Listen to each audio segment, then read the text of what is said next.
Bonjour à toutes et bonjour à tous, aujourd'hui on se retrouve pour une nouvelle vidéo et cette fois-ci on va parler de deux choses que j'aime bien. Déjà d'une Linux Mint et ensuite en deuxième XFCE, mon bureau. On combine les deux et du coup on a Mint XFCE évidemment. On va voir ça tout de suite un petit peu ce qu'il en est, ce qu'il y a dedans et tout. Voilà, on va pas dire ça, on va pas tergiverser, on va aller directement au fond du sujet. Alors une chose juste avant que je commence. Alors à chaque fois, il y a des gens qui me demandent justement ce que c'est que cette horloge. Enfin, cette horloge, ce truc-là, et c'est à côté, c'est Rainmeter, voilà. Donc, j'aurais dit du coup, qui me permet d'avoir justement une petite personnalisation du bureau de chez Windows et conquis pour ceux qui adorent Linux, justement, parce que c'est quand même des vidéos de Linux à la base que je fais pas mal de fois, même si évidemment je fais le screen sur du Windows. Et ben Conquis le prend et on a un petit peu ce genre de choses un petit peu similaires. Malgré tout, Rainmeter c'est open source, ça c'est plutôt pas mal.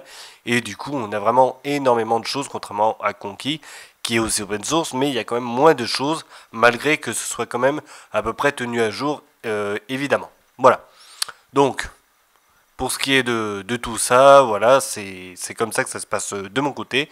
Rainmeter avec un truc qui permet d'avoir la météo, la date et l'heure, le petit calendrier et tout, avec comment fonctionne mon ordinateur qui se trouve à droite. Voilà. Donc, c'est comme ça que ça se passe. J'avais fait une vidéo auparavant et du coup, j'en profite sur celle-là pour redire à nouveau ce que c'est. Parce que comme ça, au moins, ça permettra à ceux qui éventuellement arrivent sur la chaîne de savoir ce que c'est exactement ce petit truc ici. Voilà. Donc, bon, autant dire que là, Limoges, ça fait des mois et des mois qu'il n'a plus vraiment plu. On va dire, on est en super sécheresse, c'est pas mal. Enfin, dire, ça fait depuis juillet qu'on n'a plus de pluie. On a eu, allez, je vais pas vous mentir, je crois qu'on a eu moins de 50 millilitres d'eau de tombée sur un été entier, plus le début de l'automne, depuis que ça a commencé. Voilà. Donc, autant dire, c'est très très peu. Et puis, comme on voit là, il y a toujours du soleil, sauf samedi, là. Oh, on attend. Non, ça c'est dimanche, pardon. On attend un petit peu de vent et une bonne perturbation qui devrait arriver. Donc, espérons que ça donne un petit peu de pluie parce qu'il n'y a plus rien, tout est cramé. Voilà. Alors, Linux Mint XFCE. De toute façon, c'est chez tout le monde pareil. La sécheresse, voilà. Je mets mon mot de passe. Donc là, on voit que c'est sur un format un petit peu GNOME. Je vais le mettre en plein écran, pardon. Voilà, on verra mieux. Waouh! Alors, déjà, c'est en 21 e alors là, c'est super, super large. Voilà. Donc là, je lance directement le système en espérant qu'il me le prenne bien et qu'il ne s'amuse pas à me faire je ne sais quoi là quand même. Voilà, c'est bon. Et voilà, du coup, on se retrouve avec Linux Mint qui se trouve ici avec XFCE. On va voir un petit peu les changements qu'il y a eu et ce qu'il y a dans le système. Alors, déjà, pour commencer, le menu qui se trouve ici, les icônes de lancement rapide de ce côté-là. Et ici, date, heure et tout, exactement comme sous Windows. Voilà, ils ont fait un petit truc à la Windows un petit peu. Et possibilité d'avoir des icônes dans le bureau, comme ici avec le répertoire personnel, qui se trouve ici. Voilà, on a le menu. Donc un menu somme toute classique à la XP entre guillemets, enfin ou Vista si vous voulez, parce qu'il y a la méthode de recherche qui se trouve là. Donc là, je vais aller voir un petit peu combien consomme le système. Alors, faut savoir une chose, c'est que depuis maintenant, je suis sur 64 bits de toute façon. C'est vrai que ça consomme un petit peu maintenant. Donc, ça prend en compte. Donc là, j'ai ça, donc ça c'est cool. Mémoire 10%, j'aimerais bien que ce soit montré autrement. Hop là, afficher tous les processus. Bon, c'est pas grave. Hop là. On va le faire autrement. Ce sera plus simple. Désolé, il va falloir qu'on aille comme ça pour trouver ça. Voilà, utiliser, c'est ça. Total, ah non, total 4 Go, libre, utiliser, voilà. Utiliser très exactement 391 mégas de RAM utilisés en 64 bits. Donc ça va, c'est pas la mort, hein, c'est comme très très correct. Ça c'est plutôt pas mal. Donc, maintenant, on va aller là, on va voir un petit peu éplucher tout le menu, tranquillement, bien évidemment, avec déjà les accessoires. Bon, les accessoires, de toute façon, c'est à peu près pareil à chaque fois. On va pas aller très très loin. Là, on a le parti pour les archives. De toute façon, ça c'est de l'arrière-plan. Une petite calculette sympathique qui se trouve ici avec, là, c'est un mode de GNOME. Voilà, mais bon, une calculette, c'est une calculette, hein, de toute façon. Capteur d'écran, crédit clé USB, gestionnaire de disque. Pour partitionner un petit peu son disque, ses clés USB et ses disques durs internes, externes, comme vous voulez. Éditeur de menu, bon là c'est vraiment pour ceux qui s'y connaissent un petit peu, je vais aller dessus. Vous allez voir vite fait. Voilà. Donc là, vous pouvez changer un petit peu le menu, entre guillemets, mettre d'autres choses dessus, ou changer l'endroit enfin voilà, changer un petit peu le menu, l'ordre des logiciels et tout. Ensuite, il y a un éditeur du texte, donc ça c'est comme partout. Formater des clés USB, gestionnaire de fichiers. Donc là c'est tout normalement.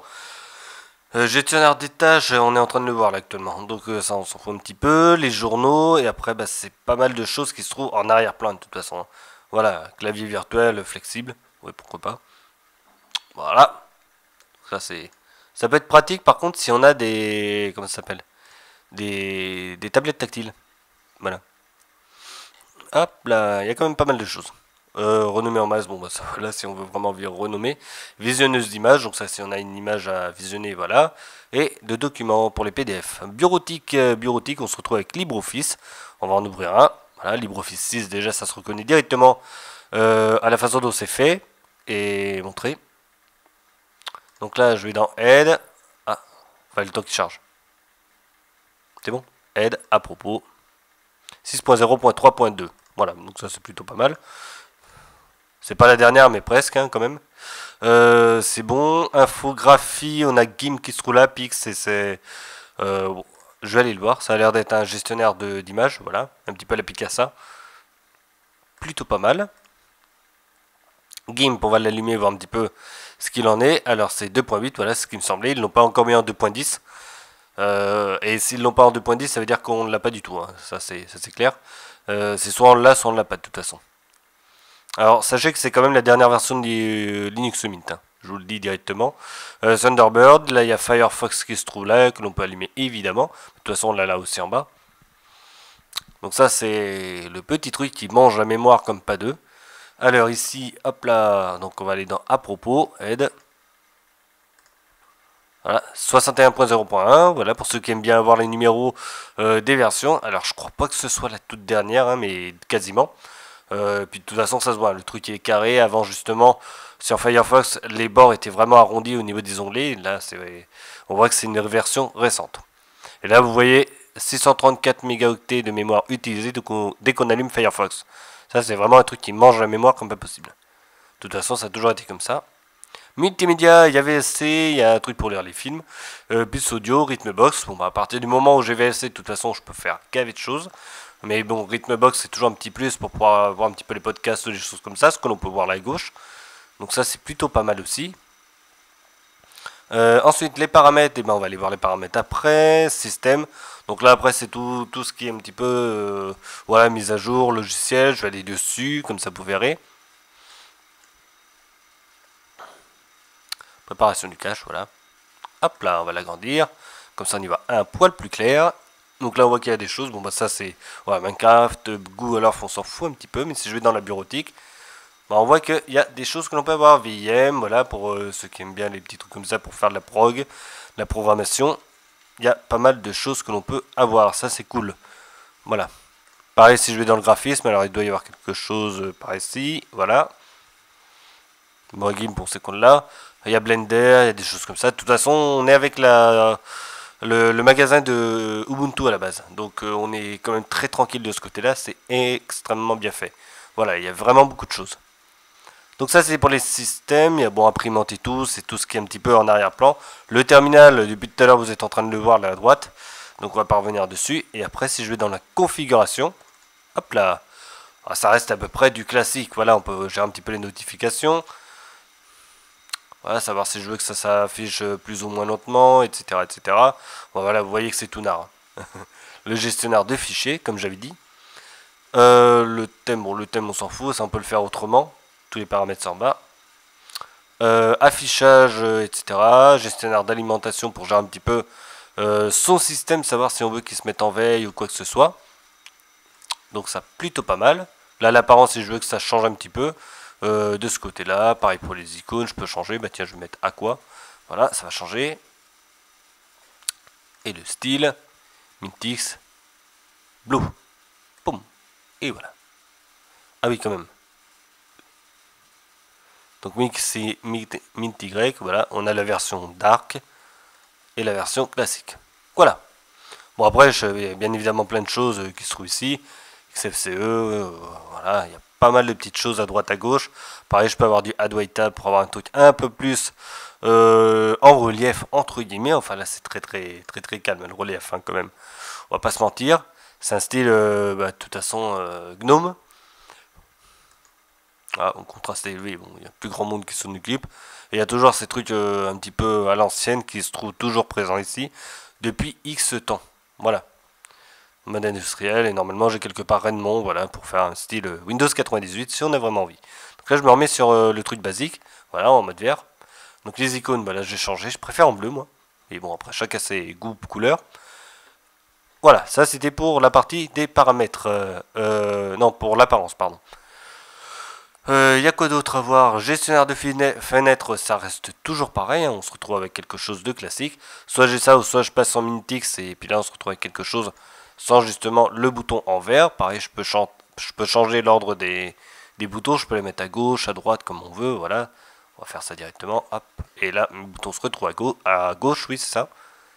Et idem pour cette partie-là. Ouais, je peux même le mettre en noir, bah, comme ça, du coup, ça reflète bien ce qu'il y a en bas. Et après, bah, j'ai d'autres petites choses à droite, à gauche que je peux changer. Et, oula, ça c'est vraiment pour les tablettes. Hein. Voilà, si je mets défaut, bah défaut c'est style gnome. Voilà, que je trouve pas très joli en l'occurrence. Donc je remets comme c'était avant, et puis voilà, je crois qu'on a fait à peu près le tour là-dessus. Sur le reste, bon, il y a le peaufinage des fenêtres si vous voulez faire un style, voilà, espace de travail. Il y a le compositeur si vous voulez changer un petit peu la transparence. En l'occurrence, bon bah là, c'est vous qui voyez de toute façon.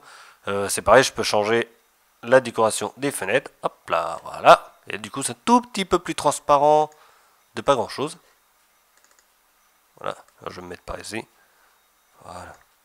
Il faudrait que ce soit un peu plus sain quand même. Voilà. Et là, du coup, vous voyez que c'est un peu plus transparent. C'est pas grand chose, mais c'est des petites choses qui. Enfin, c'est. Je me réexprime. C'est pas grand chose, mais du coup, c'est quelque chose que l'on peut arriver à faire si on est intéressé, justement. Ça, c'est pratique. Voilà. Au passer des fenêtres durant leur déplacement, bah, c'est pareil. Si je fais ça, tac, là. Voilà, là, je déplace, vous voyez, hop, et ça revient. Un petit peu comme ce que l'on a sur KDE, justement. Ça, c'est plutôt sympa. Entre guillemets, il y a des petits paramètres comme ça qui sont sympas. On peut rajouter aussi des thèmes. Là, ça demande un petit peu plus de connaissances, entre guillemets, mais c'est vrai que c'est pas mal. Gestionnaire de logiciels, j'ai pas vraiment été dessus. Ah bah, ok, c'est bon. Il y a un pare-feu si vous voulez. Donc là, normalement, il est désactivé. Donc le mot de passe. Bon, je mets un mot de passe bâton à chaque fois. Hein. C'est un chiffre que je mets pour les machines virtuelles parce que je sais qu'après, je les efface. Donc ça sert à rien pour moi de... Voilà. Donc là, actuellement, il est désactivé. Mais bon, après, on peut, si vraiment on a peur, on peut l'activer. Voilà. Donc c'est très rare qu'il y ait des virus sur Linux. Il peut y en avoir, on va pas se mentir. Mais j'ai pour le moment jamais vraiment vu de quoi que ce soit sur les journaux comme quoi il y avait des virus qui avaient attaqué tel ou tel ordinateur à partir d'un Linux. Voilà. Donc session de démarrage, pareil. Bon, bah là on peut voir un petit peu pour. Bah voilà, session de. Non. Écran de démarrage. Il doit y avoir un endroit où on peut se loguer automatiquement. Voilà. Donc là, tout ce qui est démarrage automatique, on peut désactiver ou pas. Là, par exemple, je sais que le Bluetooth, j'en ai pas besoin. Boum, je l'enlève et là, je suis tranquille, etc., etc. Voilà. Ensuite, ici, bah là, il y a la partie des mises à jour. Donc, alors, par contre, sur Linux Mint, ça peut être un petit peu embêtant parce qu'il y a toujours des mises à jour en permanence, faut être honnête, hein, 30 secondes. Voilà, ça y est. Validé. Donc tous les jours, il y a des mises à jour quasiment. Voilà. Donc là, c'est Minted Patch, je vais update, je vais pas le faire. Mais à chaque fois, voilà, tous les jours, il y a un truc, il y a une mise à jour, un truc de sécurité qui a été mis en place et tout. Contrairement à Windows, il y en a beaucoup moins. Ça peut être en même temps une sécurité, entre guillemets, quand on y réfléchit bien, parce qu'au moins, on sait qu'ils travaillent dessus. Mais à la longue, pardon, c'est vrai que tous les jours, il y a une petite chose à mettre à jour, etc., etc. Voilà. Donc à chaque fois ça devient un petit peu barbant, mais c'est à prendre en compte. Voilà. Donc là je vais vous montrer, je vais faire la mise à jour de celui-là. Il va la faire en 2 secondes, en 2 normalement ça devrait être fait. Et après il va me mettre une liste pas possible de choses qui sont à mettre à jour. Et après, bah, on les met à jour. Le lendemain, bah, c'est reparti, il y a des choses à mettre à jour, etc., etc. Donc là, vous allez voir, boum. Et là, du coup, on a je ne sais combien de choses à mettre à jour. Et là, vous pouvez y aller, si je fais installer une mise à jour. Voilà. Bon, là, je vais pas le faire, mais il y a énormément de choses. Voilà. Énormément. Donc, quand on vient de le faire, bon, là, d'accord, on fait la mise à jour. On est tranquille. Mais une fois qu'on a fait ça, il faut savoir que le lendemain, bah, vous aurez à nouveau un ou deux logiciels à mettre à jour, et etc., etc. Et ceux qui utilisent Linux Mint, je pense pas qu'ils me disent le contraire. Moi, je l'ai sur mon ordinateur de travail, vraiment un ordi portable que j'emmène pour mon travail. Et tous les jours, il y a des choses à faire. Tous les jours, il y a des mises à jour. Voilà. Donc, si on n'a pas envie de s'embêter, voilà, on laisse couler une semaine. Et puis, dans le week-end, on fait la mise à jour, tranquille. Et c'est vraiment, ça nous stresse à mort. Et ben, on va faire ça tous les jours. Et on va obligatoirement mettre à jour notre ordinateur. Voilà. Avec ce truc-là. Bon, je crois qu'on a fait à peu près le tour. Maintenant, il est temps de voir un petit peu les points positifs et les points négatifs du système. Hein. Donc là, je retourne un petit peu. Bon, là, on est quand même à 500 mégaoctets de RAM utilisé quasiment. Ça s'est pas vraiment vidé. Mais bon, tant pis. Alors, les points positifs. Alors, les points positifs, il est très simple d'utilisation. Hein, comme on a pu le voir, tout est bon. Alors, il y a un truc aussi que je ne vous ai pas montré, c'est que le menu, on peut même le mettre en plein écran si vous avez vraiment envie d'avoir un immense menu. Voilà, ça c'est plutôt cool. C'est pas tous les menus qui peuvent le faire, mais sur XFCE, on est tranquille là-dessus. Puis vous voyez, là du coup, on a vraiment tout ce qui est tout en entier. Gestionnaire de fichiers, je vous l'ai pas montré, excusez-moi. Donc là, hop là, voilà, là je fais un petit contrôle T, j'ai fait ça. Ah, si je fais la molette du milieu, ça m'ouvre une autre fenêtre. Bon, ça après, ça peut aller dans les paramètres normalement. Préférences, voilà. Comportement. Donc là, on peut activer le simple clic. Hop là. Clic de milieu, voilà, ouvrir dans un nouvel onglet. Et là, du coup, si je fais ça, voilà, j'ai un nouvel onglet qui se fait. Et je peux les refermer avec la molette du milieu, comme c'est en l'occurrence normal. Voilà. Donc, du coup, on a fait ça un petit peu. Là, c'est pareil. Hop, là, je peux agrandir un petit peu, comme ça.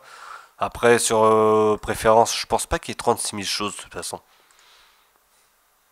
Permission du dossier, comportement, tout ça, on a vu. Panneau latéral, panneau des raccourcis trop petit, plus petit. Voilà, on va le faire un peu plus gros. Panneau de l'arborescence petit, on le laisse. Affichage, bah voilà, après, ça reste du classico-classique, hein, de toute façon. Voilà. Et pareil, si je fais ça, on a les trucs habituels, créer un dossier, créer un document, etc. Donc ça, c'est plutôt sympa. Voilà. Alors, du coup, il me manque plus qu'une chose à vous montrer. Les fonds d'écran. Alors, bon, je les montre, hein, voilà. J'ai pas trouvé, enfin les fonds d'écran, je trouve pas. Enfin, attendez, que je revienne, ça je m'en fous un petit peu. Alors, enfin, le gars qui conduit, ouais, bon, ok. Oui, non, enfin moi non. Ça c'est trop flou. Ça c'est bizarre. Enfin voilà, comme ça vous voyez un petit peu les fonds d'écran, ça je trouve ça mieux. Ça, ouais, pourquoi pas. Bon après, faut vraiment aimer le côté apocalyptique et tout. Mais bon, pourquoi pas. Comme ça vous voyez un petit peu. La mer, bon, on a deux fois la mer. Là on a l'herbe. Encore la mer. Des pieux. Alors où est-ce qu'elle est la boîte? Alors, il y a un truc, une fois je suis tombé sur, enfin je vous raconte ça comme ça, j'étais tombé sur une photo justement, il y avait des pieux, et il y avait un oiseau, et il y avait un mème entre guillemets, c'est comme ça s'appelle maintenant quand on met les phrases et tout, et il y avait marqué que l'oiseau en question, c'était le champion à l'épreuve des poteaux dans koh. Parce que dans koh normalement, à la fin, à la toute fin, il y a une épreuve où on se retrouve sur ces pieux-là, il faut rester au maximum de temps, sachant qu'au fur et à mesure, ils réduisent les poteaux. Alors avec la mouette dessus, justement, je trouvais ça pas mal d'avoir cette petite anecdote là-dessus, ça m'a un peu fait rire. Donc là, c'est quoi ça, ce truc-là? Ouais, des bouts de métal. Bon, d'accord. Ouais, pourquoi pas, mais bon, après... Voilà. Ah, alors ça va pas, c'est tordu, ça, cette affaire. Non, ça... Eh, même dans les images, il y a un problème. Celle-là, elle est pas mal. Celle-là, bon, j'avoue, il y a un petit quelque chose, mais bon. Allez, pour le petit enfant, un Playmobil, et encore, ils auraient pu faire ça mieux. Statue de la liberté dans le brouillard, et ceci. Voilà, donc là on a fait un petit peu le tour. On va revenir à celle que je préfère quand même, parce que autant... Habituellement, il me semblait que sur Linux Mint, les fonds d'écran étaient quand même meilleurs. Hein. Voilà, donc, du coup, maintenant je vais dire un petit peu ce que j'en pense du système, et faire les points positifs et les points négatifs. Alors déjà, pour les points... Bah on va faire les points négatifs. Alors les points négatifs, il n'y en aura pas beaucoup. Bon bah là on vient de voir les fonds d'écran. Honnêtement, je trouve pas que ça casse des briques hein, quand même. C'est pas... Voilà. Vaut mieux aller chercher sur internet une image et en avoir une sympa. Voilà. Donc, sinon, un vrai point négatif, alors comme j'ai dit tout à l'heure, c'est au niveau des mises à jour. Voilà. Les mises à jour, c'est sympa, mais quand on en a tous les jours, ça devient un petit peu barbant. Voilà. Donc, c'est sympa, mais voilà, je trouve qu'il faudrait que ce soit un petit peu moins, ou alors qu'ils regroupent ça sur une semaine. Genre, le samedi, boum, vous avez la totalité des mises à jour à faire, et vous les faites, et le samedi d'après, vous faites les mises à jour, etc., etc. Voilà, je pense que c'est mieux. Plutôt que d'en faire un petit logiciel de 30 kilooctets par-ci, 30 kilooctets par-là. C'est pas top, je pense. Mais sinon, voilà. Donc ça, pour moi, c'est un petit point négatif, entre guillemets. Mais les mises à jour sont importantes, voilà. Et pour moi, autant les faire de temps en temps, voilà, une fois, à la fin de la semaine. Genre un vendredi soir, voilà, vous embêtez pas, vous mettez la petite mise à jour qui va bien, ou les mises à jour, pof, c'est fait, on n'en parle plus, et puis vous êtes tranquille pour une semaine, plutôt qu'à chaque fois de les faire dès qu'il y a une mise à jour, boum, vous allez faire la mise à jour, vous allez faire la mise à jour. Voilà. Donc ça, pour moi, je trouve que c'est un petit peu un point négatif, entre guillemets, là-dessus. Et après, moi, je vois pas trop d'autres points négatifs. Pour moi, tout est bon, c'est à peu près à jour. C'est quasiment les derniers logiciels. Bon, bah, je parle pas du GIMP qui, lui, voilà, c'est encore l'ancienne version. Mais sinon, tout le reste, ça va quand même. Voilà, on n'est pas embêté de ce côté-là. Alors maintenant, voilà, là c'est la version 3, donc ça jour. Maintenant, si je passe aux points positifs, si honnêtement les points négatifs, à part la mise à jour, je vois pas autrement. Voilà, bon, bah, après les fonds d'écran, moi honnêtement, ça me dit rien les fonds d'écran, mais ça après, c'est un autre problème. Ça, c'est un autre débat. Comme j'ai dit, on va sur internet, on récupère et terminé. Maintenant, point positif, et ben honnêtement, j'en ai pas parlé, mais il y a un nouveau design des icônes et tout, qui peut être pas mal. Voilà, c'est sympa aussi d'avoir ça. Ça, voilà. C'est un peu plus flat et tout, ça rejoint un petit peu la mode que l'on a actuellement. Alors la mode, on aime ou on n'aime pas la mode, mais honnêtement, je trouve que c'est bien d'avoir fait ça et d'y avoir pensé. C'est un peu plus plat, que ce soit le design et tout. Ça, c'est bien. Qu'ils aient pensé un petit peu à remanier tout ça. Ça faisait un moment qu'on avait toujours les mêmes icônes, et du coup, le fait d'avoir remanié un petit peu le tout, et ben pour moi, c'est un point positif parce que ça apporte un petit peu de jeunesse, entre guillemets, au système. Voilà. C'est pas qu'il est vieillot, hein, pas du tout, ça n'a rien à voir, mais c'est que ça permet justement de changer un petit peu, sans pour autant casser les codes. Voilà. Autre point positif, il est très facile d'utilisation, hein, ça on voit, c'est vraiment comme sur Windows, on s'embête pas du tout, tout est enfin les boutons sont à droite, la barre des tâches qui est appelée tableau de bord sous Linux, elle est ici, ça c'est plutôt cool aussi, donc ça c'est, voilà, ça j'aime bien. Ensuite, bah, comme j'ai dit, qui va avec, c'est simplicité aussi d'utilisation. On a aussi tous les logiciels qui vont bien. Donc là, on a LibreOffice, on a GIMP qui est déjà installé. Enfin bref, on est tranquille pour pouvoir faire ce que l'on veut. Pareil sur le multimédia. Il manque plus que l'éditeur de vidéo. Bon, ça, on va juste le récupérer sur le magasin d'applications. Et on a tout. Donc, contrairement à Windows où il n'y a rien à chaque fois qu'on l'installe. Donc ça, c'est plutôt sympa aussi. Et ça, c'est sur tous les Linux pareil. Mais du coup, on se retrouve avec les principaux. On a Firefox, on a VLC, on a LibreOffice. Enfin, c'est vraiment le top pour moi au niveau de la simplicité et justement de l'utilisation pour la personne qui voudrait se lancer, par exemple, dans du Linux. Donc ça, c'est cool. Voilà. Ensuite, en point positif, entre guillemets, oui, si, pour du 64 bits, ça consomme pas trop, hein, même si c'est XFCE, ça va, c'est correct, c'est bien. Moi, je suis à 500 mégas, mais bon, prendre en compte quand même que malgré tout, pour du 64 bits, 4 Go de RAM, faut pas vraiment moins, parce qu'une fois que vous lancez Firefox, vous avez lancé LibreOffice, etc., et vous travaillez vraiment avec un navigateur de fichiers qui est ouvert plusieurs onglets, etc., ça va consommer un petit peu de mémoire. Prendre en compte, donc 4 Go de RAM, c'est ce que je dis, c'est préférable pour du 64 bits. En deçà, il vaut mieux prendre du 32 bits et puis on est tranquille. Voilà. Donc, mais autrement, à vide, au démarrage 300 mégas, après avoir fait un petit peu d'utilisation, il y a un petit peu de mémoire cache, mais on reste à 500 mégas, c'est quand même assez correct. Voilà, honnêtement. Ensuite, pour terminer, le thème en lui-même, le thème, enfin l'icône, pas l'icône, pardon, le thème des fenêtres, des bordures de fenêtres et tout, ça c'est sympa, c'est un peu plus flat, mais en même temps c'est sympa d'avoir ça. Et ils ont fait une petite version améliorée du thème de base avec justement ce petit effet vert et tout. Bon bah c'est vraiment des détails, hein, mais ça fait que ça marque un petit peu plus la personnalité un petit peu du système. Et du coup, le fait qu'ils aient mis ça à la sauce moderne, on aime ou on n'aime pas le thème en l'occurrence, mais moi personnellement j'aime bien. Voilà, c'est assez sérieux, c'est très bien fait, voilà. Du coup, j'ai tout mis en transparent, c'est un peu la merde. Mais sinon, honnêtement, voilà, c'est vraiment bien d'avoir fait ce thème-là. On est vraiment pas mal avec ça. Voilà, je vais remettre en opaque un tout parce que franchement, c'est le bazar.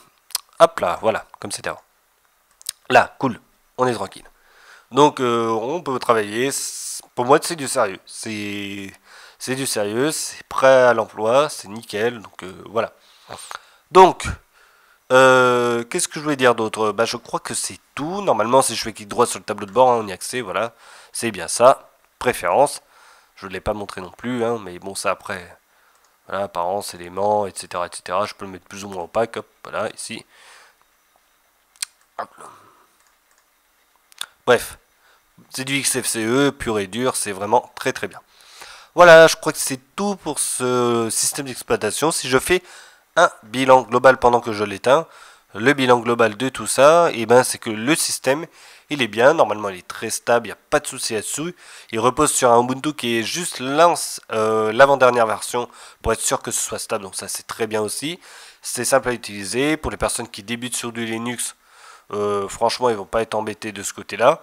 Non, y a rien à dire là-dessus. Et puis, comme j'ai dit, le vrai point négatif pour moi, c'est l'histoire des mises à jour où il y en a beaucoup trop, à mon avis, à mon goût.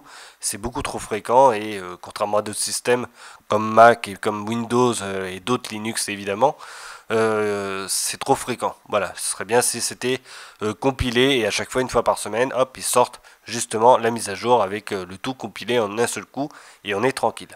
Voilà. Allez, on se retrouvera pour une prochaine vidéo. En attendant, n'hésitez pas à commenter un petit peu ce qu'il en est du système. Si justement vous avez essayé Linux Mint, que vous aimez bien, moi honnêtement, j'en ai jamais été vraiment déçu, hein, ça c'est sûr.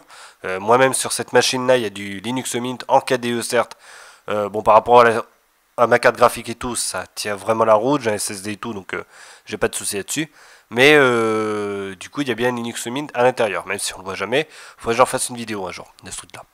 Voilà, allez, à bientôt tout le monde et portez-vous bien. Salut!